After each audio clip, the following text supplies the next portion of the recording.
A man recounted a tale about safeguarding against a witch's influence by hanging up a closed bottle. The story dates back to 1915 in the Brushy Fork community, where an infamous figure named Old Henry, known for his reputation as a witch, resided. According to the Frank C. Brown collection of North Carolina folklore, Old Henry struck fear into the hearts of those living miles around him. It was believed that he could bring misfortune upon anyone who crossed him. A local lady shared her experience with Old Henry. She visited Brushy Fork to see Jim's wife, a woman of considerable power. Jim's wife fell seriously ill, and her family, unaware of the cause, anxiously awaited for her recovery. The lady learned that Jim's wife had angered Old Henry, leading her to sudden sickness.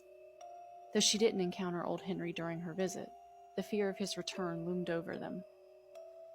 Jim's ails, in particular, deteriorated when Old Henry entered the room. In an attempt to ward off witches, the family had placed a doll in the loft with a string close to her bed.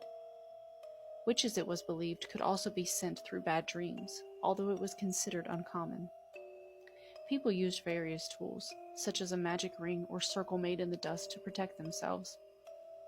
In 1922, it was rumored that under a witch's spell, crops could wither or fail to mature.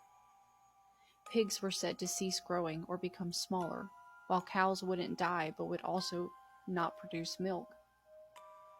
Horses, although often ridden by witches, weren't necessarily bewitched.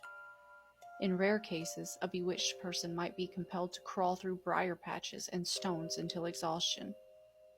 Witches were believed to affect cream used for making butter, but a protective measure involved placing a coin at the bottom of a churn.